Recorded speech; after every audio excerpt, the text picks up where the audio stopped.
Ladies and gentlemen, welcome to a special edition of the Speak Up for Blue podcast. I'm your host, Andrew Lewin, founder of SpeakUpForBlue.com, marine ecologist and self-proclaimed oceanpreneur. I'm telling you this right now. I don't normally do it in the pre-intro because I said it's a special episode. It's Ocean Talk Friday, and we always do something special. We talk to somebody and whatnot about the articles that happened this past week and stories and stuff like that.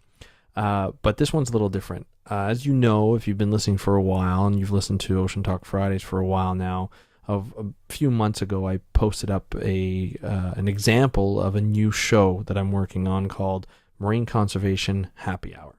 It's essentially I get together with other colleagues and friends that are in the industry, and we talk about marine conservation just like we would if we went after work to a pub or had a drink after work. And that's what we do here. We connect with each other over Skype or Zoom, and we basically have a beer or have a drink, and we discuss sort of the lighter end of marine conservation.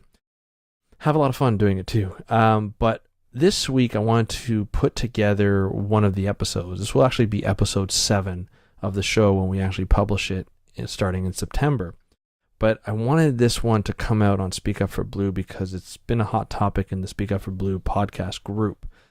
We've been talking a lot about jobs, and so what I wanted to do is theme this one all about jobs and how the 4 people that are on this podcast, including myself, have gone through building a marine conservation career, the troubles that we've gone through, and why we've had such trouble, what were our successes and so forth, and what advice we offer to sort of the new recruits, the new generation that's coming through for this type of podcast or for this type of career.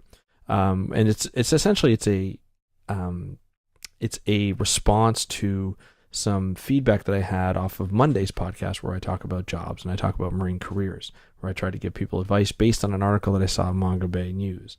So I had some feedback where people are like, well, what about this? What about that? And, I thought about it and I said, my perspective is not always the perspective. It's not always the right one or the wrong one, but other people may have different experiences. So what we did is we actually got people on from our Marine Conservation Happy Hour episode that span different generations of marine careers, from millennials to Generation X to the upper Generation X.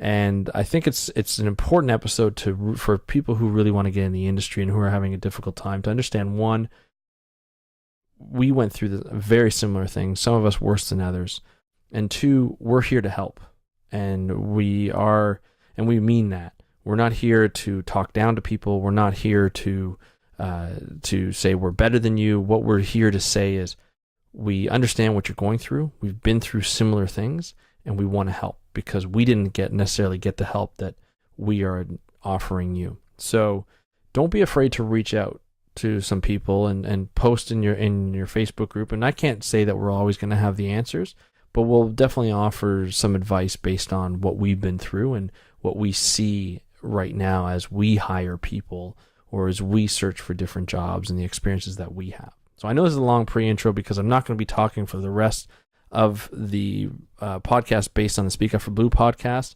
What I want you guys to do is if you're involved in the industry or you're interested in getting involved in the field of conservation, marine science and conservation, listen to this podcast. It's extremely important. It's longer, but it's really important to listen all the way through. I think it's very valuable. I'm really glad we did this. So enjoy this another example of the Marine Conservation Happy Hour where we talk about all the stuff that has to do with marine conservation careers, the good, the bad, and the ugly. Have a nice day. We'll talk to you later. Happy conservation. Enjoy the show. Hey, Dr. Smash, how you doing? How was your day at work? Good. Saving the ocean. Hey, Dr. Kraken, how you doing? What did you do today at work? Saving the oceans too. I need a drink. I need a drink too. Ditto. Go to the pub? It's happy hour. Let's do it.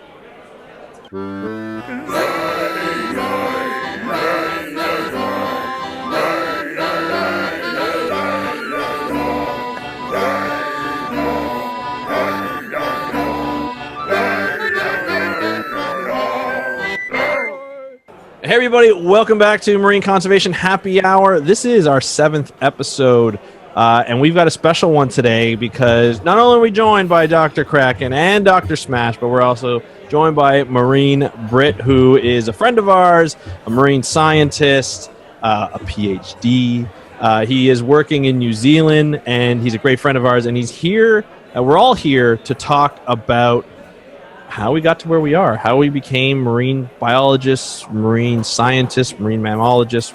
What do you call yourselves, guys? Dr. Smash, what do you call yourself? I'm actually pretty modest. Like, most people don't even know that I have a PhD. Okay, but what, like, if somebody said, "What do you do?" Like, do you say you're a marine biologist, marine ecologist? What do you say? I say I'm a marine mammal scientist. All right. Dr. Kraken, what do you say? Oh goodness, what do I call myself? As I suppose marine biologists, these are marine conservationists. Yes. Okay. And Marine Britt, what do you say? I think it depends on the audience who I'm talking to. Sometimes I'll just go with straight marine biologist because everyone knows that. If it's sort of in crowd already, then I'll go for marine mammal scientist or marine mammal conservationist. That's true.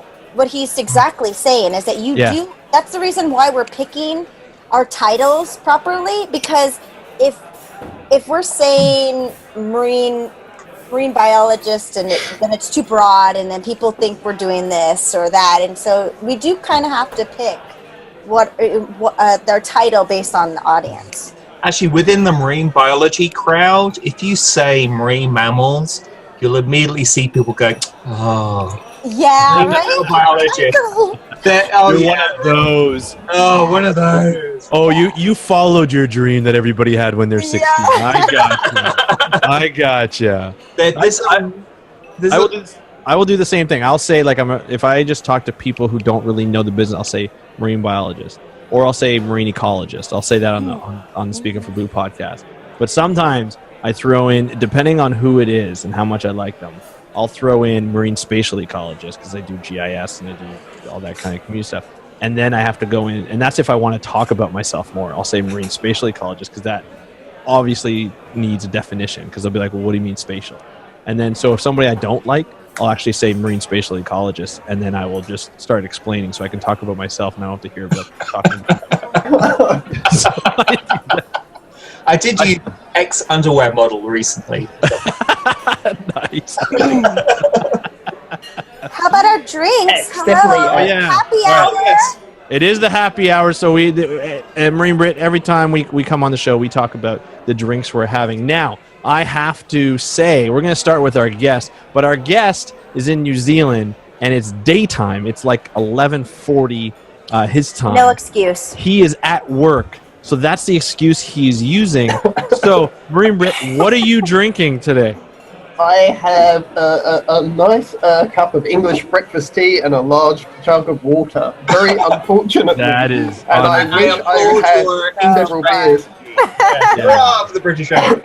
We must say, we see each other on video right now. We see a bottle of wine. I know. Right behind him. Directly behind Apparently, him. it's quote unquote his boss's, Right. and he doesn't want to, get fired. So I understand, I guess. But I think you should. I think if you just like seal Just the a little bit. Just a little. That's all. it's not fair. Well, Dr. Smash and I both lived with Marine Britt. Yes, we did. He is a hard drinker normally. This is Oh very. yes. Well, I've had a few beers with him at conferences. We've had a very good time at that as well.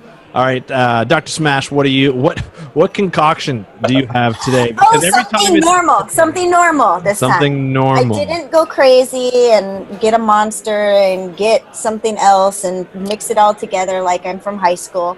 I'm just doing the large giant mimosa. And by giant, it's like the cup is the size of her head. That's how I have to roll. It's massive. And the funny thing is before we recorded, she was halfway done. And then she popped it up Yes. again. Well, if you can see, okay, this the is a bottle's very massive. large champagne. Oh, by the way, this It's very good champagne. Yes, this is very good. Dr. Kraken got it for me. And it's incredible. But if you look at it, I don't know if you can tell.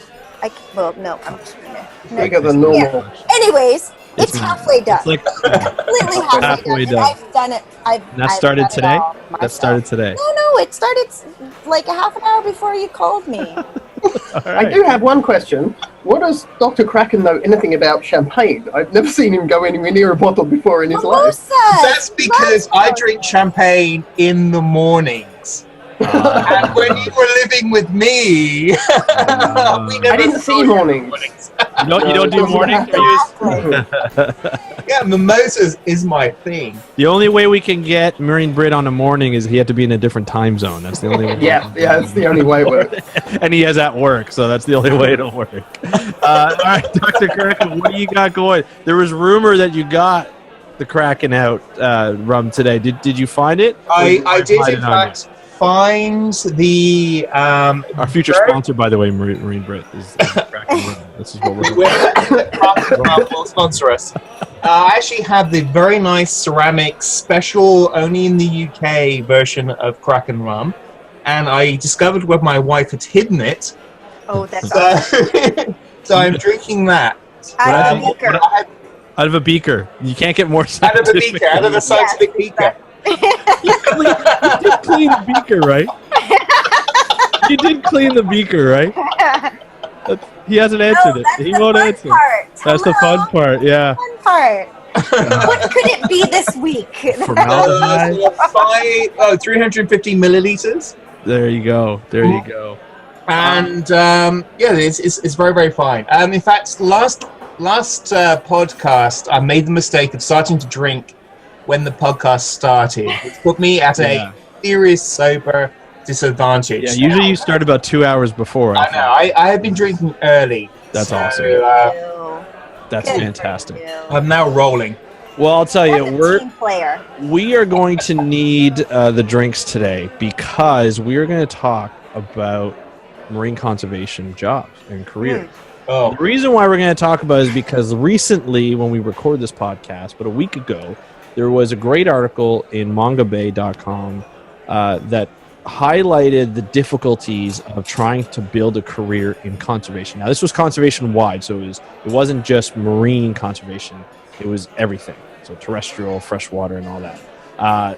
And it was a great article. It really detailed, the pay for experience, unpaid internships, traveling to go to jobs so people couldn't afford to travel. There's also, of course, discrimination, especially women not getting the equal chances of getting those positions. And then, of course, getting out of academia or trying to stay in academia is very difficult. They really highlighted a lot of the problems. Some people have started their own organizations to try and just do what they can do and try and get grants that way. But it's also very difficult. And the reason why I want to talk about today, we tried to, we're going to try and put a positive spin. But we've all been through the crap of building a marine conservation career.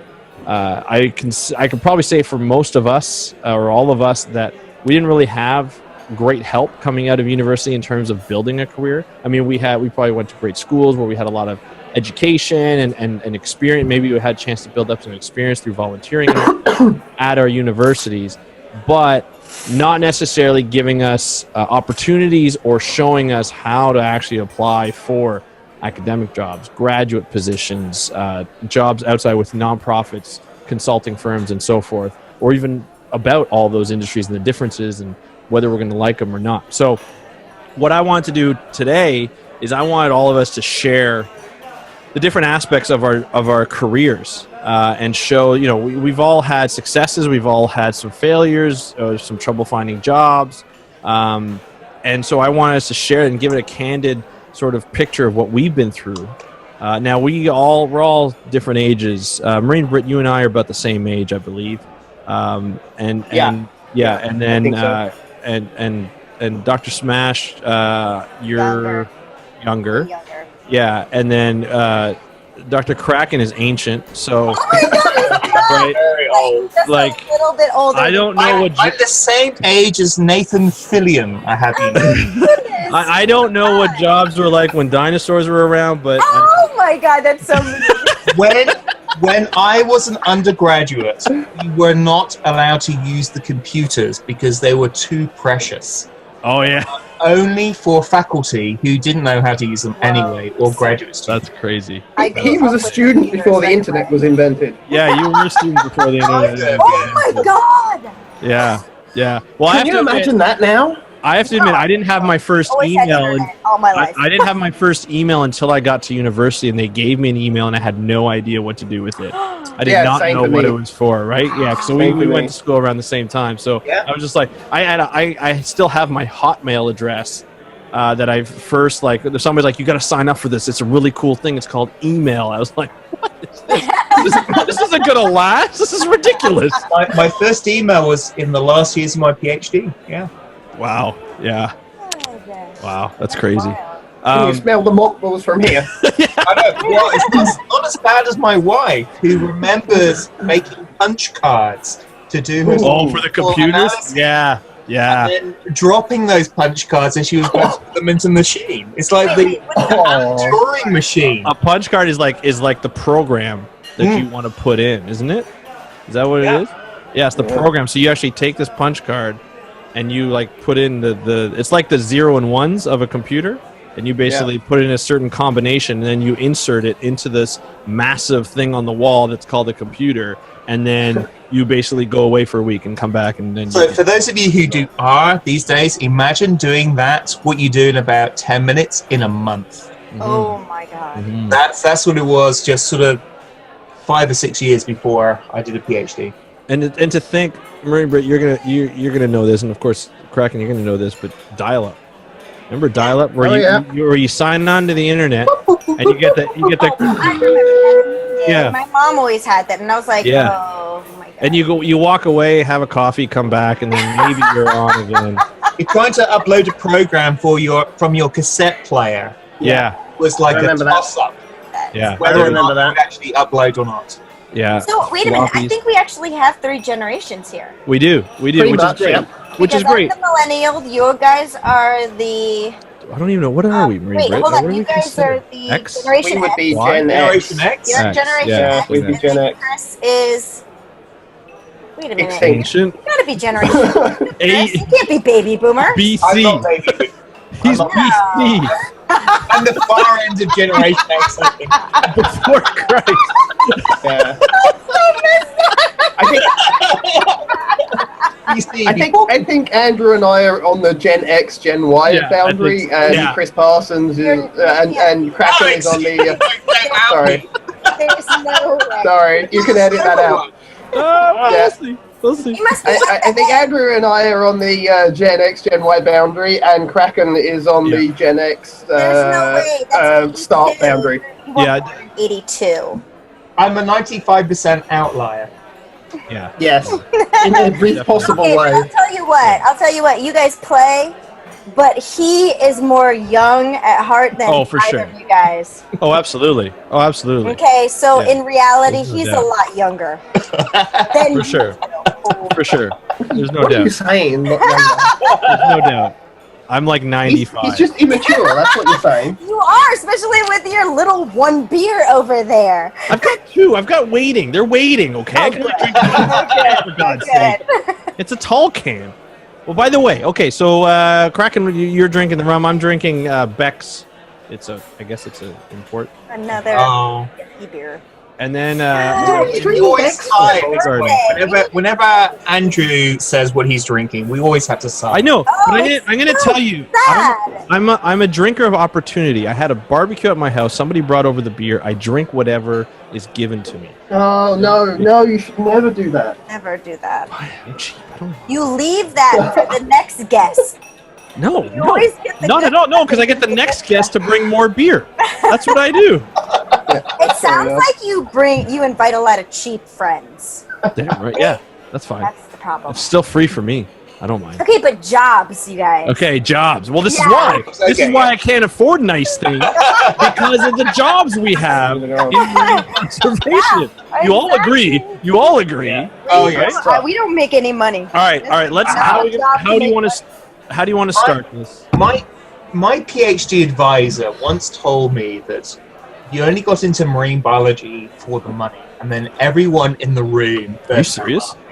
Yeah, that's the opposite. He is from like the old school generation. Right when it first started, and then he was the empire of it. I mean, he was a lovely, lovely guy, and he really taught me a lot of things, but he was really from the old school generation, where there are hardly any marine biologists, and you could do anything. There were so many opportunities. Yeah. And then when I got in, so when I graduated, I remember in my undergrad, people are like, "Oh, you guys are set." I don't know, Marine Brit, if you got this, but you guys are set. Baby boomers, they're about to retire, and you guys are set. You're gonna do so well. You're gonna have jobs. They're gonna be coming to you for jobs. So government, academia, anything you want, you basically have. And this was, so I graduated in 2001, right after the .com bust, right? The 2000 crash. And nobody retired because there was a crash, right? So all of a sudden you get all these people who are holding on to their jobs, and then we're out of luck, right? And so we're just this was the first time where I've been like, oh, so I'm not going to get recruited out of school? Okay, so I'll just start applying to everything and anything. Oh, it's still going on today. You see professors who are in their 80s still hanging on to their tenured seats. Yeah. Because they can't... You mean just a few years older than you, then? Oh, my God. Bing, bing, bing, bing, bing. Get back in your corners. Bing, bing. Wow. Oh, this is fantastic. Good grief. Oh, dear. Oh, wow. They'll maybe come at you. It's a good thing he's in New Zealand. Ooh, get it. Ooh, all right, sorry. You're going to get it. Kraken, what were you saying? Go on. We have tenured professors in their 80s who won't retire because they want to keep on to that job, and therefore we can't get new people. Or if they do retire and then a new position is offered, it's not a tenure track. It's a lower paid position that they're replacing with. So academia are losing tenured professors and replacing them with people on short-term contracts. Yeah, absolutely. Yeah, and that's sort of and that's just academia. And then you've got government positions where why would you leave government back then? You know, when you've got great pensions, you've got great benefits, and just why. Now, at one point, I remember in university seeing a lot of people retire at 55 and still get their full pension. This is in Canada. And so I was like, this is great. I'll get a job at the government and I'll retire when I'm 55 and I'll have full pension. Then they go do consulting somewhere else. But that doesn't seem to happen for a while. I mean, sometimes it happens, but doesn't necessarily happen. You see a lot of the people now who are retiring who were basically recruited out of school or got a job right out of school. And they've been with, and some people who didn't even have to get a university degree with the government are retiring now with 50 years of service with the government, and their full pension and everything, and they're like 55 years old. I recently had a graduate student who went into the National Park Service straight out of high school, been with the National Park Service all this time, and then he came back to school to do his PhD, basically to write his memoirs. This is what I've always wanted to tell people, but I haven't been able to because I've been working for the government. Right. But he came out with high school education. Yeah. And then this guy is now retired, now kind of a sort of senior statesman of the National Park Service, but no one could get a job like that now. Yeah, no, and the thing is too is let's be honest, there's more people in the field. There's way more people in the field. God, the amount of university for the amount of jobs that they're out there. For sure, and funding's gone down. You look at any type of new government regime that comes in that is not environmentally friendly. Canada just went through it for the past 10 years. The U.S. is going through it now. New Zealand, Australia have had their bouts over the past years. It's not easy, when something like this happens. So when I came out, there's two things. One, there weren't a lot of jobs there were jobs available, but I didn't qualify for a lot of them. Even though I applied to every single one. Well, they make things very specific. They make things for each job. very specific. That's it. That's right. beep, beep, beep, and you have to have this little itty bitty thing that you've never ever seen your eye on ever. Like, For you're sure. like, On a position saying, we want to pay someone at $40,000, but you need to have had 10 years experience. oh yes, Yeah. that Or the job descriptions are so specific, you know that they want an internal person. Yeah. And that internal person has basically written the job description, that they have to advertise it. Well, that's one thing I like about the government of Canada, because that's my day job right now, is the government of Canada. And one thing I do like about it, it's unionized. Everything has to be fair. So if you get into the government, you've applied for a job. This is how it is now. If you get into the government, you applied for a job, and you beat out, I don't know how many. These days, it could be from 100 to 200 to 500 people who have actually applied. And then so you get in. But if you want to, so you get, say you're a biologist, you're a biologist 1, 2, 3, 4, 5. Normally people come in at biologist 2. It's like the entry level.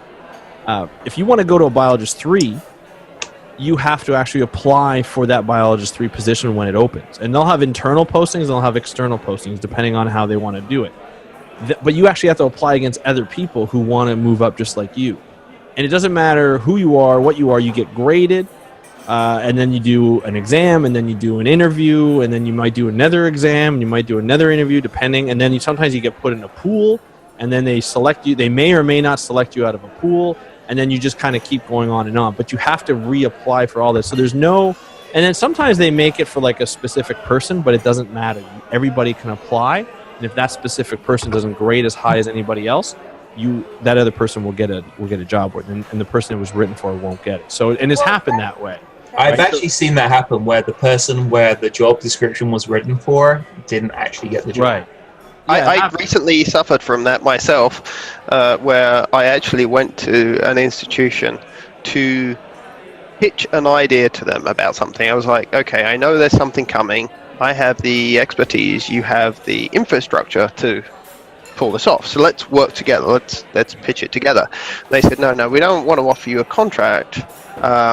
But what we'll do is we'll hire you, and we'll advertise the post and bring someone in. So they wrote the thing pretty much for me, because I'd gone to them with this idea. So they created a job that with me. This was something together. And then they hired somebody else that was going to be cheaper and that didn't have the skills. I mean, this individual is brilliant and she's very energetic and she'll do a good job in the role, and I bear her no ill will. In fact, we've been out drinking and having fun since then. So, that's all good. But, if you do try and create these jobs, there's no guarantee it'll go that way. I'm not known for shying off politically sensitive topics, so I'm fairly sure there may have been some politics in there as well. But yeah, I mean, these things happen. But it does mean that even if you are trying to create your own research and trying to create your own jobs, you get to that last hurdle and you can be, well, essentially screwed over. You put all that effort in and you build a program, and then, so it doesn't always go for those internal people. In my case, I was external, but it was still sort of written for. Yeah, it was written for you, it kind of has its ups and downs. You sort of touched on something that crops up again and again and again. Whenever you see a job application, it says, "What is your current salary? What is your?" Oh, I love salary? That. I love that. Oh, so that just none of your damn business. That's the way I hate that. Any NGO, it's mainly NGOs that do this. So any NGO that puts that on their job application, that should be a warning sign. That says, we are a cheap-ass organization, and we're going to try and get the cheapest person we possibly can. Yeah.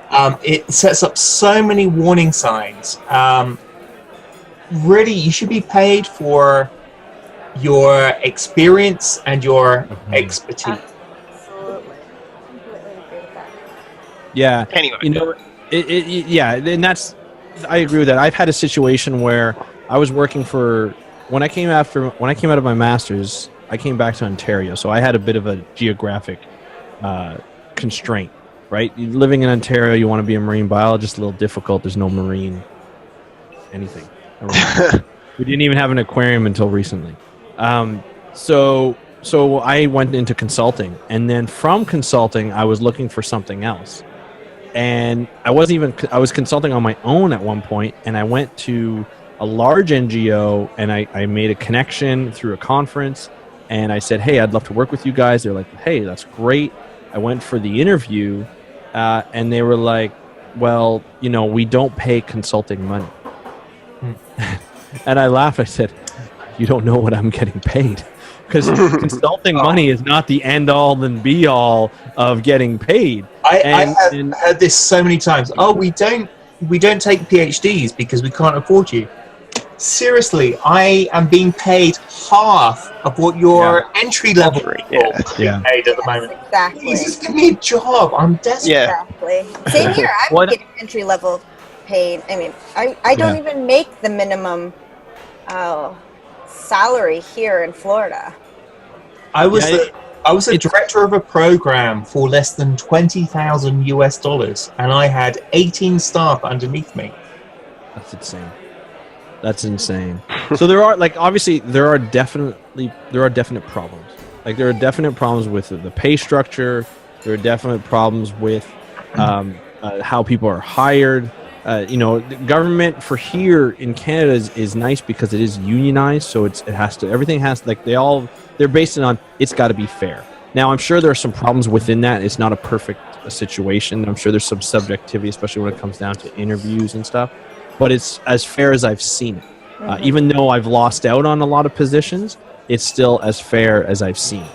But other places, it's very difficult to get interviews. I mean, I remember I had to do one interview for an NGO, and I applied. I even did a video to apply to make myself stand out. Got the interview. Did one interview, which was like a coffee. That was really informal. Then I got another interview where I had to do a role play. I had to pretend that I was talking to the Minister of Fisheries.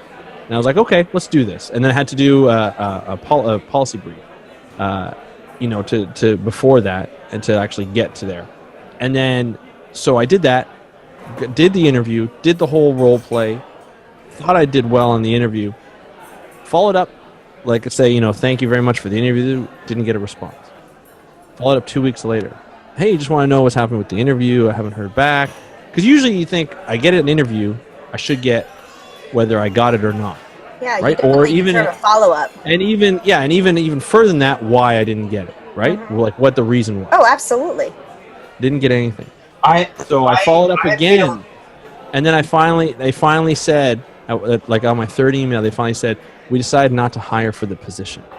Like one line. I have seen this so many times. Yeah. And I was just saying, after all that work that I put in, and that's all you give me. It's like, look, if you didn't think I was right for the position, you just didn't want to hire me and you were waiting for someone else to come along, tell me that. Mm-hmm. Don't just say we've decided not to hire for the position. I have actually seen that a lot of times in academia where you have gone through the whole process. You have a candidate. Everyone's really rooting for that candidate.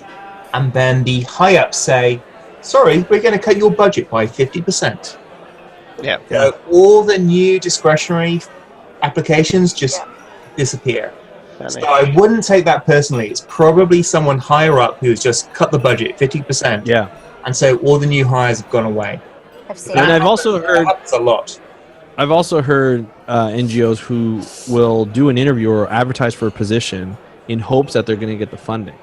So you get all these people who put a lot of work into putting in their applications, and then they never end up following up. They just say, they don't even say we didn't get the funding. They just don't follow up. That's it. Like there's nobody who gets selected until something else goes along. And that, I mean, it gets frustrating. It gets frustrating looking for a job. It's so emotional because you can't help but take it personal.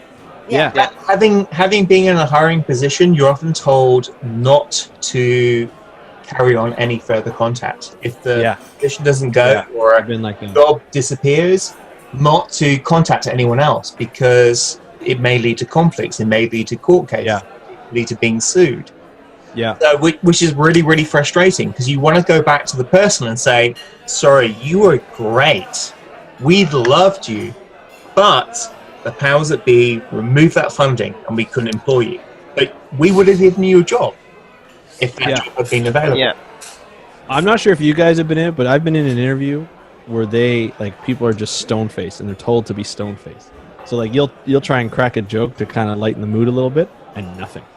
Yeah. And you're I know this joke was funny because I just tried it out on Friends. Laugh. Practice run on it. I'm like, I practiced this interview. How does this not kill? It was terrible, and then it makes it worse because you're like, huh. Oh my gosh! I wish I was in that, that meeting with you. Oh my god, I would have just loved watching. And then, or they'll be like I've been in terms of like in jobs where I had to do an exam, but I had to do it I did the exam in front of people. Like they were three of them. The panel sat there while I did the exam. So of course I'm trying not to freak out that I don't know the answer to one of the questions, and I'm trying to do the exam and I'm looking at them. Nobody left the room. They're looking at me because there's nothing else to look at, and I'm just like, they're judging me. They're definitely judging me on how I'm writing this exam, and it's awful. Like it's it could be terrible, the whole process. Yes, we could sue for the therapy costs that we have to pay. These organizations would not do that. No, absolutely. But a lot of these jobs now are given to interns and volunteers, and so they don't need. I mean, they could find someone to fill in that position and not. In marine conservation, definitely yes. There's a lot. Everyone needs to do something. Kudos to people who've been interns, who've done their dues, who've done all the free work, who've photocopied a million photocopies, who've done all the grunt work, who've provided the copies. So kudos to you if you can get a job via that way. Yeah. But it is, I don't know, it just seems so ungentlemanly to advertise a job where you know that job is not going to go to any of the people who are going to apply. Because you already know who you want to give the job. It's such a waste of money. It's so inefficient. Waste of money and waste of time that you're putting all that effort into applying. I mean, I will say as a manager and posting up positions online, I will say that if you do notice that the date that it was posted and the closing date are very close, there's already someone that they have in mind. That's true. Don't even waste your time. Don't even waste your time. If there's a very distinct list of job duties that are required, they have taken someone who that's their job and they have translated that. And don't even bother applying. But I would disagree with that on the grounds that somebody else got the one that was written out for me. I mean, that is something. It's always possible. It's always possible. It's also like in my experience, I've consulted on a lot of people who are looking for jobs, especially people who've just graduated or just graduate from a graduate degree and whatnot, and are looking for jobs and they're having trouble. And they come to me after they've applied so many times and they're just like, it's going crazy. They're going insane. It's emotional. They're getting depressed because their dream, all the money they invested in university, the debt that they have, the other jobs that they had to get to meet that, to start paying off that debt. They're frustrated. They're pissed, right? And I don't blame them. But I find a lot of the times when I look at the resumes and I look at the cover letters of the last job that they've applied to, and it's not up to snuff. Like they need to do better. Yeah. And I'm not blaming them. I'm not blaming the people who are applying because I did the same thing. I applied for jobs that had PhDs, and I wasn't even close to getting a PhD, right? And so when you apply to those things or you don't know how to apply, there were a lot of people where I helped just restructure their resume, taught them how to actually do a cover letter that will actually get them into that interview. They get interviews out. Yeah, I find a lot of that. I find that a failure to our education and our society, not preparing us for the working field. Like, we should be teaching kids in high school how to do resumes, how to write cover letters, all these specific things. Yeah. I mean, we're talking about. But it depends. But it's also very field specific. Yeah. You know what I mean? You go to your university career center. Your general university career center, and they're going to show you, hey, here's a 1-page cover letter that you should write. Don't put too much on it, and here's what your resume should If I'd have listened to my high school career center, I'd be an artist right now. Yeah, it's true. Like, and that's what that's what I fight against when I talk to these people who are trying to find a job. Is they're just like, and I did it too until I was taught to not do it, and then I'm like, I applied, like I went from applying to like 20 to 30 jobs a year to applying to 3 or 4, but I put my heart and soul into them. Yeah, that's what I started doing. And then my cover letter sometimes is like 8 pages long. Yeah. And I do government positions. I have alternate CVs for different. Yeah, you have to. Yeah, and that's exactly what we were taught, like younger. Just throw your resume out there. Just go ahead, apply to anything. And sometimes you have to dumb yourself down. You don't need to talk about that you have the PhD, but talk about your social marketing skills. Exactly. Yeah. That might get you for your PhD. Yeah. Yeah, I think there's a bunch of different stuff here. I mean, the resume teaching that you get in school or university is definitely focuses on business careers, and it doesn't really address the science needs. And a lot of people will do a standard CV, but it has to be tailored to the job. I mean, it absolutely has to be tailored to the job, and we really should, in universities, be teaching scientists how to apply for jobs, and I that's completely not agree. happening. Someone that is accepting these resumes, no, there are a lot of people that just don't even know how to create or write one. Like, to be honest, they don't even know where to start. No, they don't. I think like a grad student association, one of the classes they should have, one of the sort of seminars they should have is about how to apply for a job. Because I see so many bad CVs come across our desk. Yeah, and you don't even look at them, right? You don't even when you get a CV where they don't even qualify, they don't show you that they qualify for the essential or the essential or must-have.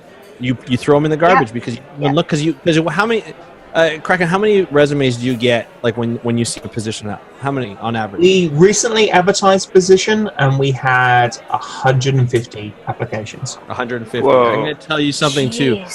That's low. If we'd have put marine mammal in, mammal, blah blah blah wanted, we'd have had over 1,000.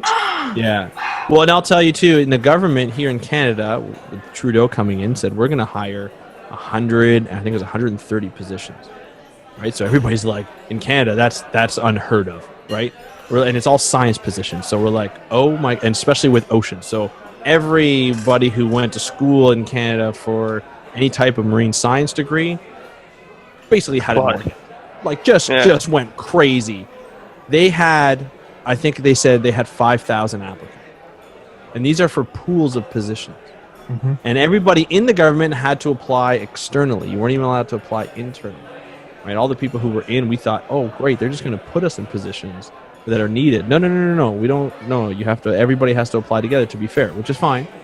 5,000, 5,000 people, and they have like the human resource department was so small, and they were using actual research scientists to look over a lot of the resumes because they didn't have anybody else. And then you guys know, research scientists don't have time to do this kind of stuff, to pour over thousands of resumes each. They just don't have the time, right? So I think each of them had about 100 or 200 resumes. We recently had 2 applications for a professorial position in environmental issues, and we had over 150 applications each. Now, again, if you'd have put that for marine mammals, it would have been probably about 1,000 applications. There are a lot of people doing really, really specific sort of master's and PhD educational programs. If you want to be if you take a program which is marine mammals, the the likelihood of you getting a position at the end of the day is going to be really, really slim. You're going to be competing against a lot of people. Whereas if you had something more generic like marine conservation, marine protected areas, marine policy, the number of positions are much, much higher. And then you could get into that job and then kind of push it towards marine mammal. Yeah. Mm-hmm. That might be a way to go forwards. If you take a program which is really specific, you're really cutting off the opportunity for you to get employment at the end of the day. Yeah, So it's true. Something general like marine conservation, marine policy, marine protected areas. I think you have a lot more opportunity. Well, I think also, I mean, the way I always tell people is you got to look at the job. Look at the job that's needed. Look at the keywords in that job. Oh, yes. Absolutely. Sometimes they literally pull out those keywords and then go, do you have that keyword? Yeah. And then they score you out of the 1 out of 10. Yeah. Does that person meet that criterion in the job application? And if you don't, a lot of that is because there are so many applications, and it goes to HR, and HR doesn't know what a marine protected area analysis does, so they have to go to those keywords, and if you don't use them, and it's I always find it really uncomfortable putting the same keywords that we use in the job description into your cover letter and CV. You can't even use similar words that mean the same sort of thing, because the people judging it are, in the first instance, human resources don't necessarily know what you're talking about. So you have to absolutely use the same word several times in the cover letter, and that's a thing to get used to. And when you get to the second stage, you're talking to probably quantitative scientists. So they're literally going through, do they mention marine mammals? Give me a score out of 10. Yeah. Yeah. And if you don't hit all those top marks, you're not going to get through to the next stage. So you really need to look at the description and go through item by item by item, whether it be for a government job. And the government jobs do this as an automated procedure. But you really have to go through that job description and go, yes, I hit this, I hit this, I hit this, I hit this. But it's not only that you say, I hit this, is you have to show how you hit this. And how you hit this. That's a big thing. You can't just say, I have experience with implementing or setting up meetings to talk, or setting up a workshop to talk about putting in a marine protected area. You have to say, what meeting did you do? When did you do it? What role did you play? But that usually is in the cover letter. So, you would want people to don't make put it in the cover resume. letter. Oh yeah. That's the HR is the one that's doing just the scanning for the keywords, Marine Britt was saying, and then the cover letter is what your employer is really looking at, and that's where you can be very specific and not feel so uncomfortable that you were using all these keywords, almost like you're plagiarizing. Sure. But that's all you want to do. Do the keywords on your resume.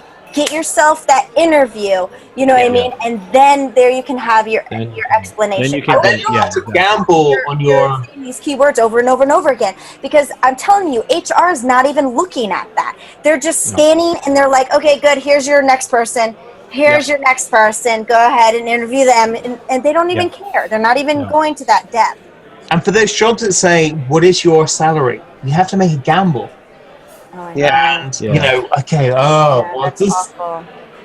Will this make me unemployable, or will this give me a salary that basically means that I will be in debt for the next 10 years? Well, it's interesting because I've gone from like I work at government now where I make a good salary. Like for a scientist, I'm like, I'm in a good spot, right? So, but if I ever wanted to follow my passion and go into a nonprofit organization, I know I'm going to take a pay cut, right? Unless I become someone on the executive team. I know I'm going to take a pay cut. Yeah. And I'm prepared for that, but they're not prepared for me to take, because what they're worried about is, I'm earning too much money. I don't really understand the problem. I got to go back to government, and I'll go back to government. And they don't want to be left hanging. They're protecting themselves. I can understand it to a certain point, but if I'm applying to this position from a position that I already have, ready to take that because I'm following something that I want. Yeah, and you know, I mean, there's an added complication here is that a lot of marine conservation professionals jump countries. And I did my PhD in Denmark, and they pay their PhD students because the cost of living is so high. You have to, and I think as a PhD student, I was earning more than Dr. Kraken was as faculty. But the tax was 40%, and then I lost another 20% in rent, and then beers were back in the day $10 to $14. I mean, the cost of living was ridiculous. Beers in Denmark were like $10 a beer. I know, and that was when they were still $5 a beer in America. But yeah, I mean, when I was reporting on my salary coming back to the States, because what was your previous salary? And I was like, you put that in, and it was just putting me out. So I had to put in that same box. But this was in Denmark! Exclamation mark! Yeah. Taxes are 40%. Beers are $10. Like, come on, give me something. I have to say that the Denmark education system is fantastic. Yeah. If you are living in the UK when you're listening to this, if you're living in Spain, if you're living in anywhere, France, anywhere, apply to Denmark. Oh my God, Denmark's fantastic. It's a great. The education system over there is pretty good, and just the support for students is great. I mean, because they pay for PhDs, there aren't many, and often they want you to bring your own funding, which if you're coming from America, it means a lot of money right now. But when they do have PhDs, definitely apply for it. I had a mixed experience in Denmark. It's not the most sociable country in the world. But if you can get through it and out of it with a PhD in under 3.5 years and not be bankrupt at the end of it, it's definitely worth a look. Denmark is very into heavy metal, though. So if you are like a headbanger persuasion, then Denmark is the place to go. There you go. Well, let's flip the switch here. The podcast that I put out on Monday for Speak Up for Blue, the Monday that we recorded this, I got some feedback from people in my Facebook group, and it was constructive. Like, people understood. It's like, I know you're trying to help, and some of the things that I mentioned was based on this article, and some things that I mentioned is, look, today especially, it's even more difficult. We talked about some of the problems already that we go through and that we've gone through, and it's probably even more. It's harder even now than it was before to get a job, right? As it keeps getting harder, more and more people. And what I mentioned in the podcast was like tips to help, and that's been beneficial to me even to today. And I said, look, right now social media is huge, and there are ocean social media celebrities out there that get, like, people are like, oh, they must have a great career. I'm not saying they do. But they talk about science. They talk about conservation. They've built up a profile for themselves. And if they stay clean in terms of, like, no cursing, they stay non-controversial. That could be very uplifting for a lot of employers to have somebody with that sort of name. That could be good for grants. That could be good for funding. Who knows, right? For me, starting the podcast for Speak Up for Blue for the last 2 years has presented me with a lot of opportunities, a lot more than I had before, specifically because of the podcast. But that's One, a talent. I've met so many people. That's a talent. It's not a talent. I don't have the talent, though. We've all noticed, Andrew. No one can just get on and do that. You actually have a talent. Yeah, I agree. You do. It's not an easy thing to do. A lot of people are too shy. It's just natural to you because you're very good at, like, Michael Jordan. I bet you. Everyone else is. I mean, everyone around him is like, it's talent. He's like, oh, it's easy. It's compulsory on this podcast to mention Asher DeVos on every single podcast. Yes, it should. Not. By the way, I just dropped that podcast today, just to let you know. At the time of recording this, that podcast just went up today. I'm just saying that. No, but look. Yes, you're right. There are some people every person be Asher DeVos. and not everyone can. No, but there are some people who can communicate. There's some people who can communicate a lot better than others, who are not shy, who can get behind the mic. But I'll tell you, it was not easy when I first started. I got easier. And you got to remember, I am doing this on a microphone a lot of the times in my office at like midnight by myself. Okay, so there's I've got to argue with you, and I'm sorry. All right, do it. Because my argument is, okay, I know a lot of people that have the pizzazz, are great speakers, and they would be great at social media, but guess what? They're not driven. They don't have, they can't keep themselves focused. They get distracted very easily. They just are not driven enough. There's just so many things that are involved in this, and that's what we're all of us are trying to tell you, Andrew. I know it's really wonderful that you're giving this advice, and I say go ahead and do it but I'm saying there's a small percentage that's going to be like you. And you should take it as a compliment. This is a talent. No, I do. No, I do. There's definitely a sort of gestalt that you have to be at the right place at the right time. There has to be a certain amount of luck. You have to have a certain amount of seeing an opportunity when it comes and jump for it, like a sort of entrepreneur. So you see an opportunity and you go for it. But it's really, really tough. Some of the best jobs that you get are ones which you see, I could take this job. It's like 50% what I want to do, but I could make it a perfect job and then sort of go for that. Mm-hmm. But there's a huge degree of luck. There's a huge degree of who do you know, quite frankly. Networking is huge in the marine conservation. Or lack of drive. Lack of drive. You think that you look at them and they're like, I really, really want it. But a lot of them, and I know from my experience that have come to me and always asked, and I'm like, here. They want to be handed it. Yeah. Oh, as a person who's given positions, you have to get the 95 percentile for drive. I have a lot of people who, here's an opportunity. I am handing it to you. Yeah, exactly. Oh, but I can't do that because I have a party. Yeah, they come up with an excuse. Okay, job's gone. Boom, on to the next person. And seriously, Andrew, you're literally missing a lot of time that you could be hanging out with this person or that person, but this is your passion and you're good at it and you love it, and you're like, okay, so I'll change this and this and this in my schedule just so that I can do this for my podcast, so then I can balance everything.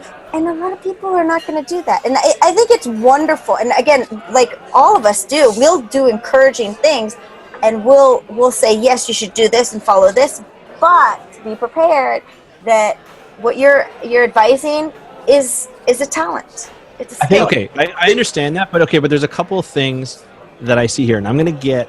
People aren't going to like me for what I'm going to say. People are not going to like me for what I say. No, and I agree with you in terms of like, okay, social media, maybe there are some people who could do it better than others, right? But it's not just social media. There's other things that you can get that will help your career. So like when I went through my master's degree, my professor said, you're going to do GIS because GIS, it was on the cusp, right? It was just starting to get big. And he's like, you're going to do GIS. I'm like, why do I need to do it? I don't want to do GIS. I want to do marine science. No, you're going to do marine science through GIS. Mm-hmm. And that kept me employable no matter what. Absolutely. And that's the kind of suggestions that we would do. We would like, right. And so when I say social media, it's helped me because, it's separated me from the pack. And that's the same thing. So when I say, go get a GIS diploma, it's like, go get something that's going to help you. Go get something like if you want to work in the field, go get experience or go get a certificate or something in like marine mammal observing or in some kind of instrument like a CTD or an ADCP. If you want to be out on the water all the time, you can actually go and get experience through that by either going to your professors if you're undergraduate or a graduate and say, hey, I want experience in this. Let me find this. So it's not just doing that kind of stuff, like social media that will actually get you good. I saw an opportunity. I went for it. There was no ocean conservation being discussed on podcasts that I saw. Now that I've been in it, I've seen a couple of other come across. I'm not getting the millions and millions of listeners that I think people think I get. Right now I have like 120,000 downloads, and I think I'm doing really well. Yeah. It's going consistently up, and that's great. But I've been patient. I worked my butt off, and that's where I think, and Dr. Smash, what you said really hit me, and it gets me frustrated because there are people out there that'll make excuses. There are people there that are not motivated enough. There are people. When I work at a job that I've taken because it's helped pay the bills, it hurts inside because I know I don't want to do this. Yeah, right. So that's the passion I think all four of us have felt. We're just like, no, like this is not what I settle for. So I'm willing to go work like 6 hours after work to do something. Yeah, and I think that's the big thing is accepting the fact that, and I think all of us have, accepting the fact that we're taking a job that's not our dream job, but we're trying to make what we have our dream job. You know, adding a little bit here and there to make this work, and doing these projects on the side for free to keep that going. Yeah. And all that stuff. The term look at us, they immediately think, "Oh, you're everything we want." Well, wait a minute. We don't. All of us don't have a lot of money at all. No. Broke poor. Yeah. And we don't have the careers that we dreamed of. We're making our men's, like we're trying to do whatever we can to make it our dream job. And we accepted it, and we're working really hard at a job that might not make us happy. Yeah, I mean, I've done my stints. I've done my stints in banking and so forth over the years, so that I could pay for my internships where I would work for free. So right in my career, I worked for a year for free in 3 month stints, doing various different things to get the experience. And in between, I paid the Visa card off using banking jobs. But I mean, you can use that to some extent. You stick it on your CVs, just one line at the bottom that, I used to troubleshoot for big financial institutions or whatever. I learned a lot about databases through that. So I tried to build my transferable skills in that role, and they have stood me well. It's sort of the basis of my coding skills, although I did code originally in BASIC on my BBC Model B at home when I was 12. But yeah, I mean, I really got into Visual Basic and Access through my banking jobs, and I've used that in the field. What he's saying right now, because that's the big key that helped with me. Don't poo-poo on jobs that are not in your field. Absolutely, because you have to get a reference from these people. You have to get a reference from these people to move on. So approach any job like you have to do the best you can. Because if you just sort of cruise through it, take opportunities. If you work hard at it, even if it's not what you want to do, there's places where you can learn stuff that you can use later on. Amen. I'm going to butt in here because the term that Andrew uses, oceanpreneur, is a really, really good one. Being able to see an opportunity and then take it. And then use all the experiences you have had during your career and then using them. One of my best experiences was organizing a beer festival. Oh my God, the number of... If you can organize a beer festival, you can organize a Marine Conservation. Absolutely, exactly. But, when I went through... I come from a really, really poor background. I worked in a canning factory. I had to actually give money to my parents as I was going through university because they didn't have enough money to make their mortgage. So I gave my student grant to my parents. But being able to take an opportunity and then realize that, okay, I can work with this, I can move this, I can make something out of this, is a really, really important skill. And everyone has gone through times of being, I'm doing an internship. I spent a whole year of being an intern for a society in the UK. It was a great experience. But while I was doing this internship, I was basically selling my body to do medical experiments. Oh my God! Oh my God! That was the only way I could pay to do this internship. I was like having electrodes attached to my head. That explains so much. I've done that. I've done that too. I was a postdoc. I was actually homeless. I lived in a closet. Yeah, I mean, I had a key to a storage closet at a sort of academic position, and I used to sleep there at night, past the security guards, and then open the door into the closet, and I would put my sleeping bag down and sleep in there because I had no home. And I spent a year being homeless in order to get the experience, in order to put it on my resume. It is a really, really hard job to get a job in marine conservation. Yeah, what we're doing. I mean, I love Asha DeVos's story when she was harassing someone basically 3 times a day, every day until they finally agreed to let her on a boat. You know, I mean. And what happened when she got on that boat? What happened when she got on that boat? She worked her ass off. And she found from that boat, that trip, or whatever those trips were, she discovered that unique population of blue whales. Yeah. That has basically been her cornerstone of her research. I'm just going to add in one little tidbit. Both Marine Brit and I lived with Dr. Kraken because we were so poor. At various points in time, various points in time. We were so poor and we couldn't find jobs. Yeah, pretty much. So, I mean, our experiences are very, very similar. And they will continually be similar because this is our field. Now, we're not discouraging people, but what we're trying to say is take the opportunity of anything.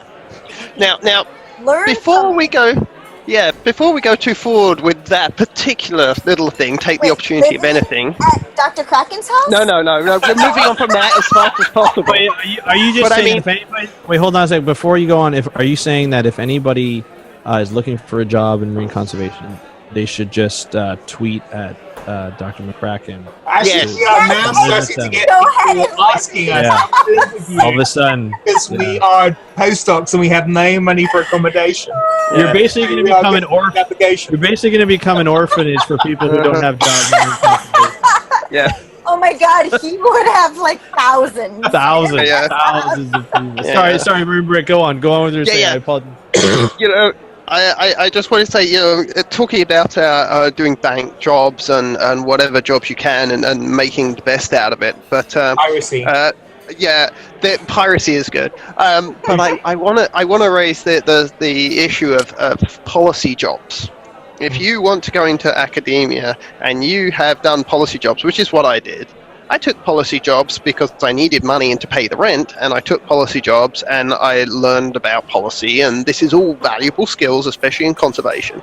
But if you then try and go back to a academic position after that, you can come up with some serious brick walls because, you know, you have to try and publish in your spare time around that policy job, and you haven't got enough publications, or you haven't used the latest piece of kit because you haven't been in the field for 2 years, even though your experience you had was valuable. And a lot of scientists out there, the older scientists, don't appreciate the fact that these skills are useful, and they're just looking at the fact that you sold out, you've gone to the dark side, and now you have an opinion and you're tainted and you shouldn't be allowed back in. It's often easier to come into research from having a banking job than a policy job, even though you're learning stuff about the species. It's crazy. I mean, if you're coming in from a policy background, what you need to say as soon as you come through the door is, I know how overheads get given to universities. I know how much money is given to grants. Oh yeah. Because that's what university want. They want money. Yeah, it's no longer about scholarship. It's no longer about research. It's about how much money you can bring in. So actually, if you come from a banking background, if you come from a fundraising background, that is something that's marketable that you could sell to. That's all a lot better than policy, though. That's the ironic thing I found. Unfortunately, actually changing the world for the better and saving species has got a really, really low ranking. No, it's all about saving that dime. What an academia is concerned. They don't care if you They don't care if you save a species. What they care is how much overhead that you bring in. Yeah. And it's a spiral because once you've got a policy job, you're trying to just publish some papers around the edges, and I owe Dr. Smash some work because I've been doing my policy stint and trying to squish things in at the time. Yeah, I know. I'm trying my best. Published paper by now. I'm trying my best. Your stuff. But yeah, I mean that's the point. Is you get that, and then you go to the academic application, and they're like, well, how many research grants have you received? And you're like, well, none. I've had no time to apply and no affiliation to run the money through. So that's a self-fulfilling circle, ever decreasing circle. So and I don't think it's right. I think the policy experience and knowing how to write successful permit applications and all this should be well received. And often in policy, you have to learn how to communicate with people not in your field. But these are all skills that are just not valued in academia, and that is a problem. They need to change the academic evaluation system. I noticed that Altmetric, I just looked at one of my papers today, and they started recording how many policy papers that you have. Ooh. So how many documents you have that are in the Federal Register. Now that is a big deal. So a lot of policy impacting material is actually grey literature, which as an academic means nothing to you. Yeah. But if Altmetric can take into account that the fact that you wrote this paper or you wrote this report led to a marine protected area, and then you get points for that, that's actually a big deal. So maybe academics could start working with, Google Scholar, with Altmetric, with the guys who do Loop and various other systems like that, to maybe recognize real world impacts as opposed to, I got a paper published in biogenomics which 3 people are going to read, but it's got a good impact factor. My stuff actually had a real impact in the real world. How are you going to measure the impact of that? Yeah, it's tough. I mean, it's definitely tough. But let's talk. Okay, we've talked about sort of our problems. We've talked about some of the solutions that are different for everybody. Mm-hmm. One solution that's being used now is crowdfunding. Right, that's sort of the new thing. Kickstarter campaigns get funded like crazy, especially when it comes to products. We had OpenROV, which is hugely successful. I think I don't know what they made above. I think they were looking for $60,000 in funding. They ended up making almost $1 million in funding. And then there are people who are actually, including myself, who are actually funding their own sort of initiative. So for me, at Patreon, you can go and fund on a monthly basis what I'm doing with the podcasts and all this kind of stuff to help pay for equipment, to help pay for my time, all that kind of stuff. There are other people in the Wallace J. Nichols, who's a well-known scientist, a sea turtle biologist, and is doing some stuff with Blue Mine and all this stuff with conservation. Decided, you know what, I don't really belong in any particular organization. I actually belong on my own independently, and I want to work on my own. So will you fund me? And he's been fairly successful at doing it. Is he making the big bucks? No. Yeah, I think right now, the last time I checked, he just passed $1,000 a month. That's pretty good for self-funding. Mm-hmm. He gets his books out, and he writes books. He gets his books sold, so hopefully he's making a percentage of that. I assume he is because it's through a publisher. But he gets to spend time with his family. He gets to live the lifestyle that he wants, and plus he gets to do the work that he wants. So imagine, Marine Brit, that you get to do policy stuff plus publish on the policy stuff with all your collaborators and whatnot, but not have to be affiliated with an institution and their demands, but you're able to do that because people care enough for you to do your work and to put it forward, because saving the world is actually a good thing. That's what this is about. Now, is it easy? Absolutely not. It's not easy at all.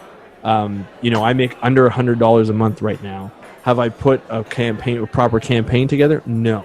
But I'm going to tell you, the reason why I'm mentioning this is because there's 2 really good things that come out of this. One, if you can be successful at marketing what you do and build up a social profile, whether it be through Facebook or Instagram, doesn't have to be through a podcast or YouTube or anything like that. But if you're good at marketing your stuff and people like you, they will fund you.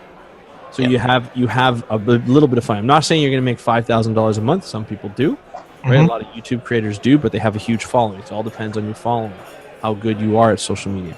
The other thing that it does, though, is even if you make like 1,000 or 1,500 or 500, it shows that you can fundraise on your own. Yeah. And if you put that on your resume saying, hey, I've been able to maintain $500 a month by marketing myself through social media, and I can show you how to do it. If you have if I go to an organization bigger, a bigger following, maybe they could do something similar or do an Indiegogo campaign or something like that for nonprofit organizations. Well, this is important for NGOs. This is important for particularly small NGOs. But when it comes to academia, they don't care. If you can crowdfund, they don't care, because R1 research status is all about federal funds. Right. And it has to be government money. So it's like biomedical or military or... Yeah.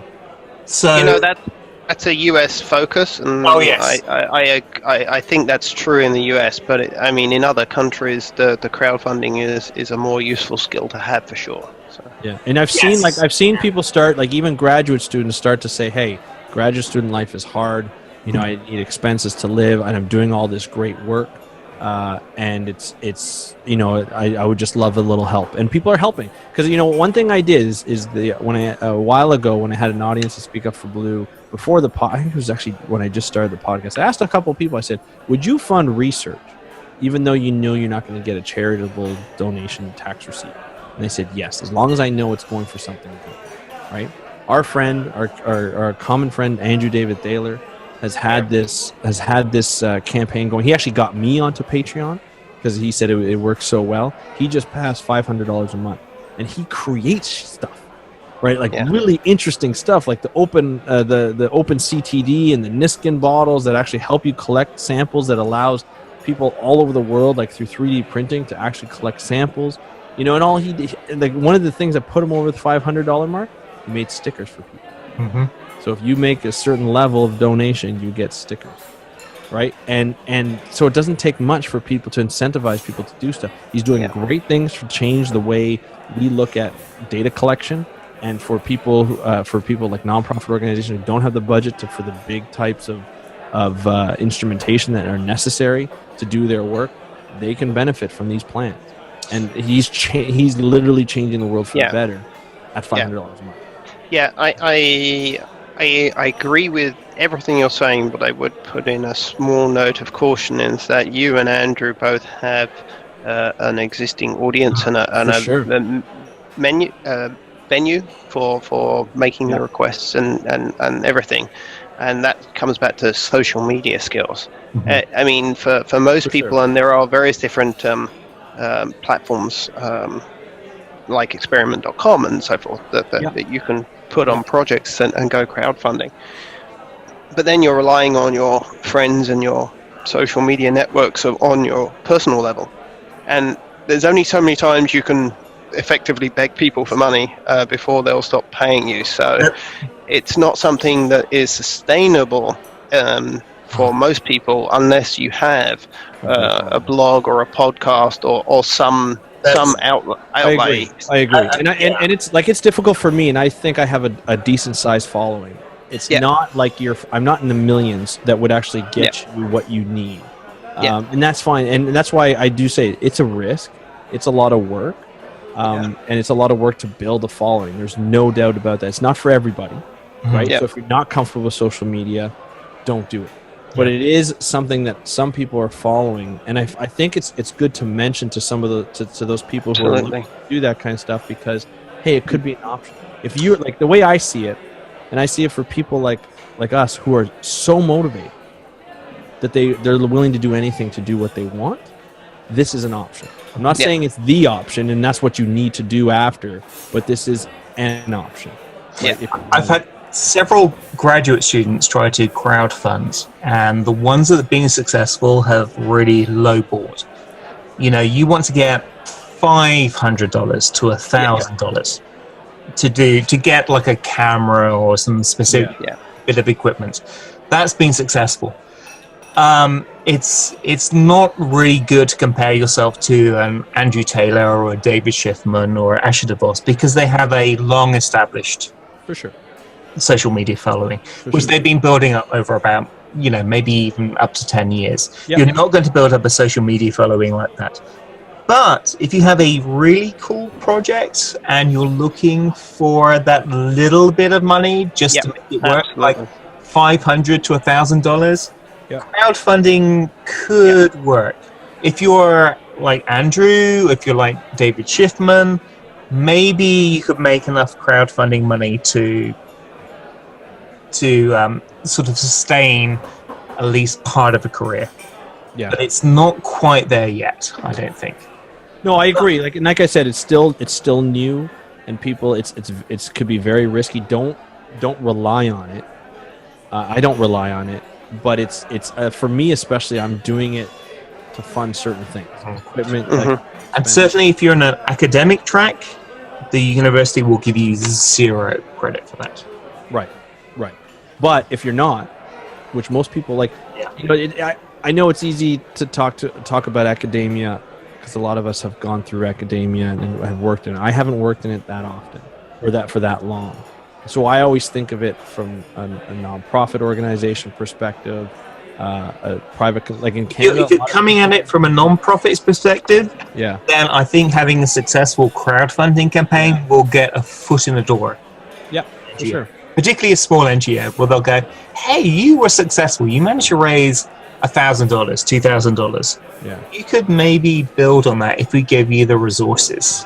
So definitely emphasize that in your CV. And really, I just wanted to mention it because it is an option. It's not, like I said, it's not for everybody. It's not the option. It's not, don't rely on it.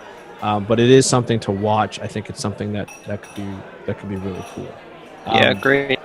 But I think we should kind of wrap it up because we've been going on for a while. What I want to do is from all of us, give your best advice in like a minute or two, each of us. Give your best advice to the people listening to this. If you were to look for a job now, which some of us are doing right now, what would you do? What advice would you give? Smash, what do you... Well, I have a question. Are we talking about graduates, or are we talking about students coming out of high school? No, graduates, like undergrads. People who are actually, they need a job, either to pay off debts or just to start their career. What advice would you give? I don't want to put anybody in the spot, so I can go first, or do you guys want to go? Does somebody want to go first?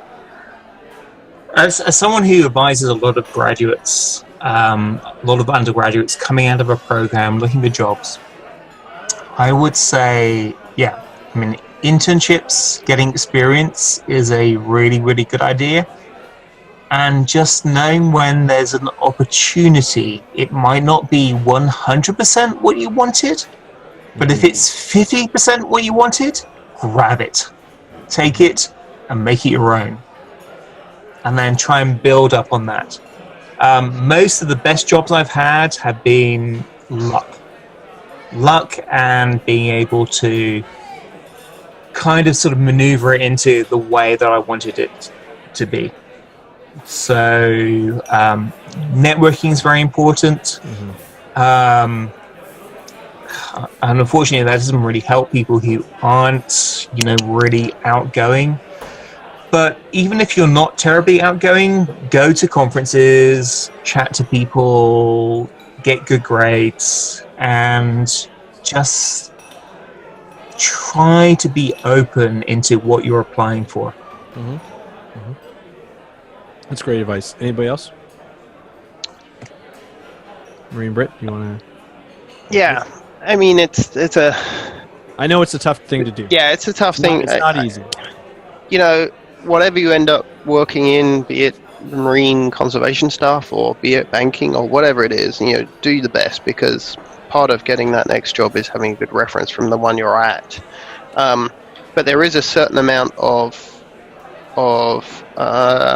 upskilling necessary, and be that taking internships and working at them for free. Oh my God, go out and learn how to do statistics and coding. that's where everything is going. Biology used to be the low maths degree, These days but it's all about R and GIS. Yeah, exactly. And I know people that do statistics, and they are just in demand for marine mammal papers and marine conservation papers, because there aren't too many people out there that are that good at it. And the same with coding. If you can program MATLAB or whatever, that's going to be a really good help.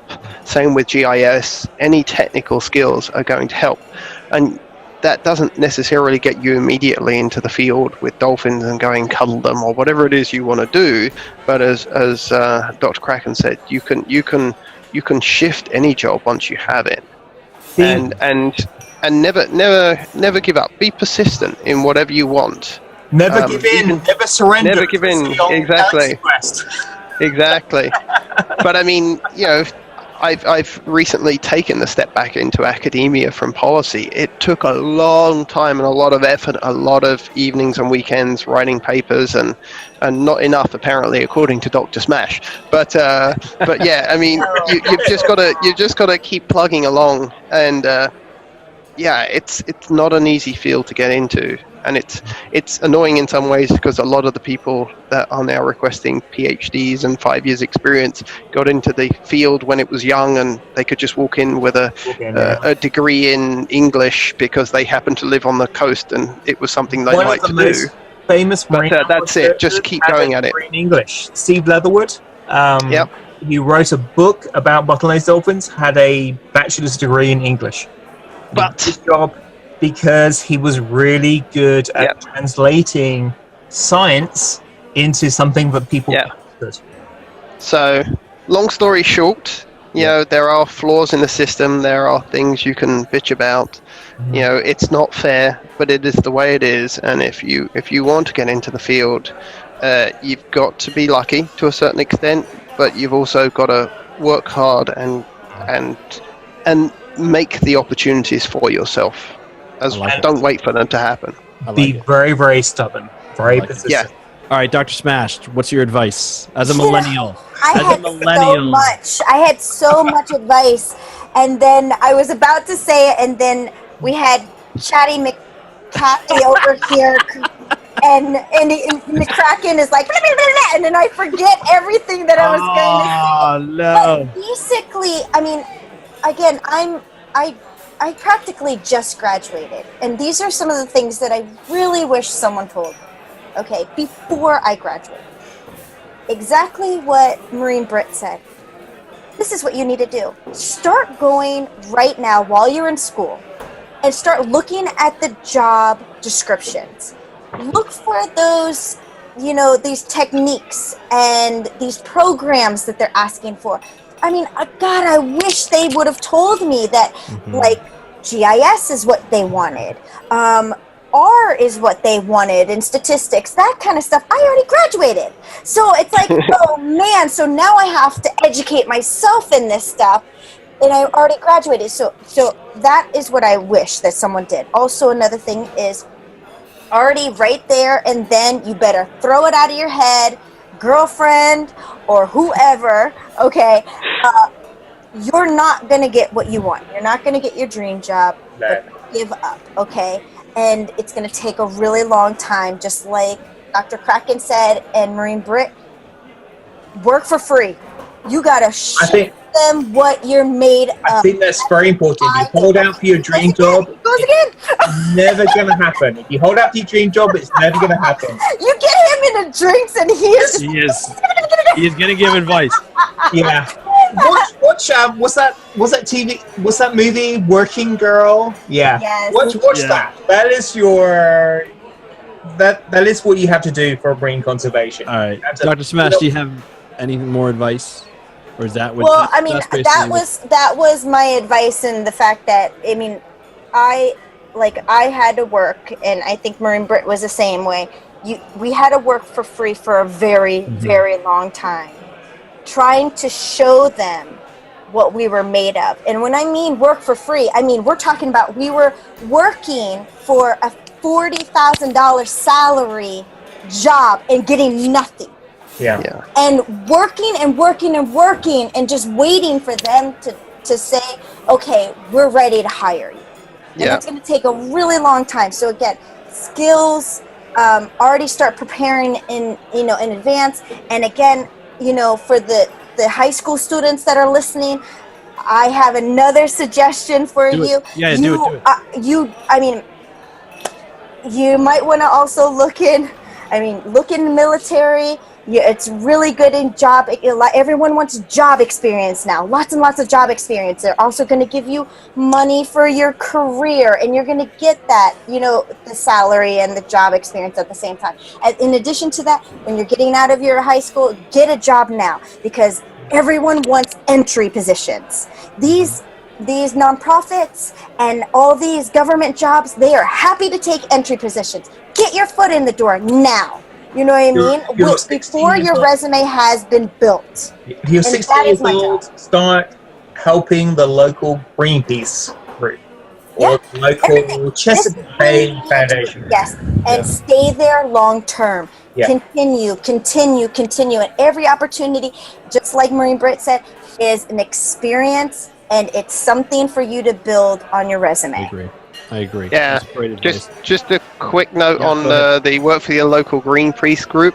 I would be just a little cautious with that, because that comes with political baggage that may get you in trouble later. But any local freshwater cleanup groups, go to beach cleans, any of that kind of stuff. That's all incredibly useful. Yeah, and the system is broken, and the fact that you have to work for free. Is not right. But this is what you have to do. You got to do it, and I wish someone told me that. And really, really when we all get when we all come to power, we'll change the system for the next generation. But this is the way it is right now. If you're listening in the UK, wildlife trusts, Marine Conservation Society, Welland Dolphin Conservation Society, all really, really good organisations to get involved with. If you're listening in the US, you're like the Chesapeake Bay Foundation, your local conservation organization, get involved from age 15, 16. Yeah. Absolutely. If you're listening in Denmark, you're in trouble because the law says you can't volunteer.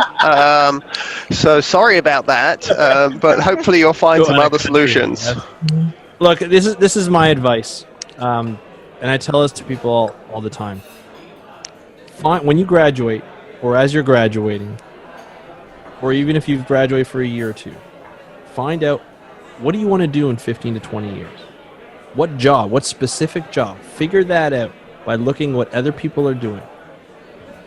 Look back at that and say, how did they get the skills to get that job? And then reverse engineer what jobs you need to get to that position. And I say this because you don't necessarily always have to be in marine conservation to get that skill set. You could be a bank manager. You could be a manager anywhere, and you get experience with dealing with people. You can work in the field crew and get experience with working with your hands, being in the field, understanding how a scientific study, like all the data is collected. You could work a GIS job for a business firm or some type of marketing firm, but you have GIS experience and you've used all the tools. Every skill that you do could be potentially useful. Oh, absolutely. Absolutely. But then also when you're an undergraduate, okay, for those who are undergraduates, and Smash said this, is take advantage of the tools that are there. When GIS is extreme, like now they have a lot of open source software that's like QGIS that are actually easy, and there are books out there that you can actually buy that will take you through. I think there's a marine biology for QGIS, but Esri, which is used by most people, is extremely expensive. But for a student, it's free when you're a student because somebody already has it, right? Also, so you have to take advantage of all those deals that the universities get and resources and find out, and resources. So programming, library, go to the library. Go to the library. The libraries are fantastic. Yeah. Data services in the libraries will teach you all the statistical skills you need. Oh my goodness! I wish I knew this before I graduated. I mean, the other advice I'd like to offer, and I've done this before, and it really helped with networking. Actually, there's two things that you can do that will really help you with networking. Obviously, going to conferences really helps. Conferences are the best. Right, but it's expensive to get to there. Yeah. Right, especially like if you're going to IMCC 2018. But local conferences could be good too. For sure, for sure. But if you have to go to something like IMCC 2018, which is in Malaysia, it's difficult. But doesn't mean you can't help organize the conference. Exactly. That's fantastic. And that shows you, how to actually how much work you're willing to put in on a volunteer basis, and the people will remember you from that. Dr. Smash and Marine Brits were involved with the first IMCC meeting. Yeah, and I feel like we could have a whole nother. Oh my goodness! Literally telling everyone how we got where we are at specifically, so they can see how long the struggle actually was, and all the free things we did for years just to get to where we're at. For sure. Absolutely. Marine Brits had to lift a lot of beer barrels. It was hard. It was tough. But the other thing that I haven't heard yet, and I don't hear a lot of people talk about, there are a lot of small organizations that are out there that need help on their board of directors. Yeah. Small NGOs are the best places to get into. And if you become part of their board of directors, you all of a sudden become friends with these people, you become colleagues, and you develop a network within that little organization, but they also have other networks. And that can lead you to various opportunities, whether it be in field or out of the field, that's helped me. I'm on 3 boards right now. And it's helped me a great deal. Just remember, don't join too many. 3's too many. Don't join too many and try and do a podcast at the same time and work full time and be a dad. Yeah, exactly. 3 is the magic number. Don't be Andrew.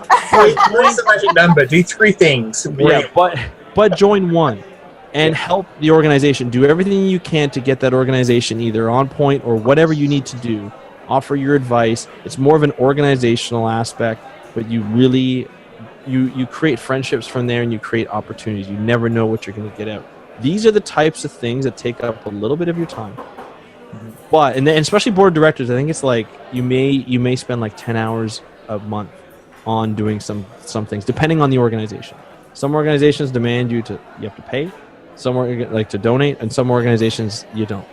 So you don't have to worry a lot about cost, but they all need help, right? So they're all looking for board members. A lot of them need help.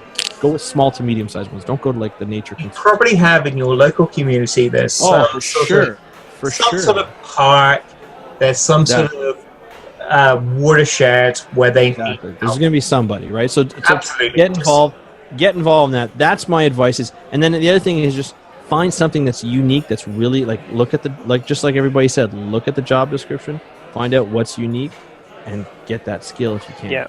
Do your best. And it sucks, like everybody said, it sucks. It's not fun. It's not. But you got to do it. You'll be spending. To adapt. You'll be spending 2 or 3 years in awful poverty. I literally lived in a metal box where it got so hot that my computer melted. But I just kept going through, and eventually it will achieve goals. See, we need to have a whole nother podcast, Andrew, that talks about our really interesting experiences. Anecdotes of what you went through with marine conservation. Yeah. Yeah. And we'll do that after I've given Dr. Smash what I owe her, so she can't badger me anymore. I'm not mad at you. But I'll tell you the reason. My naughty list. But I'll tell you, usually what we do with this podcast is we usually want to make it like a lighter side and just kind of have fun with it. And although we've had some laughs here, we even discussed it before. We weren't sure if we should discuss it, but I wanted to. We all wanted to, because we all want to make you aware. Look, yes, it's hard. We've all been through hardship, and it's unfortunate, but we've all been through hardships. And I find if people know that they're not the only ones going through all the crap that people go through, it helps. And we are here as a community, so it's okay to vent with us. It's okay, and we're providing you with advice based on our experiences. Everybody's experience is different, and it all depends on their skill set. It all depends on what they're like as a personality. It all depends on what they want to do. Or if their dad is Donald Trump. Yeah. but we're get any job you want. Yeah, but we're all maybe not after 4 years. We're all here. But the thing is we're all here to help, and that's and it's not necessarily competing against one another, but we're here to help. So any advice that we want to do, one of the people who commented in my Facebook group said, they kind of felt like the last time I was offering advice in the podcast, they kind of felt like I was speaking down to them, and it's not that at all. What I'm trying to do is trying to get you to understand that you have to adapt and use the skill sets that you have and your personality to adapt to those skills in different ways. It's resilience. It's resilience for sure. It's resilience. Yeah, resilience, absolutely. That you will make it. Mm-hmm. Yeah, for sure. If Dr. Smash can do it, anyone can do it. Exactly. If the party girl can do it, everyone can do it. Deja your vu. And quite frankly, if you've lived in a box on the side of the road in order to do marine conservation, we can relate to that because we've done it. Yep. Amen. Yeah, Absolutely. I know several people that lived out of cars for a time or...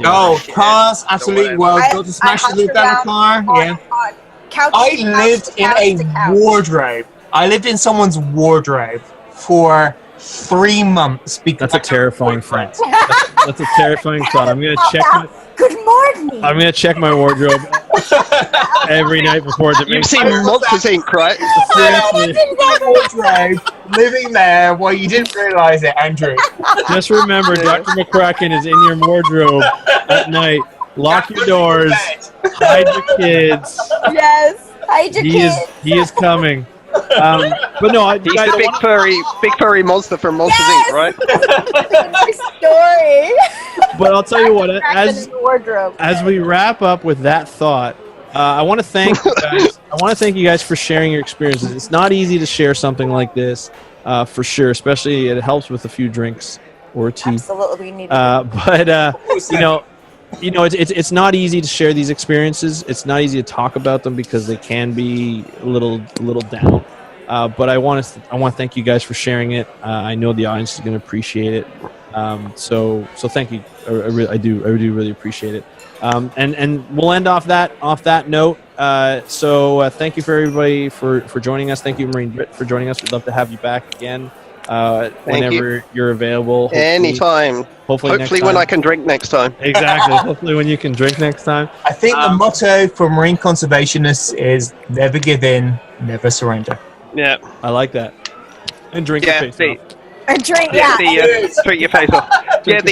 Just a quick plug to the zoo in Washington D.C.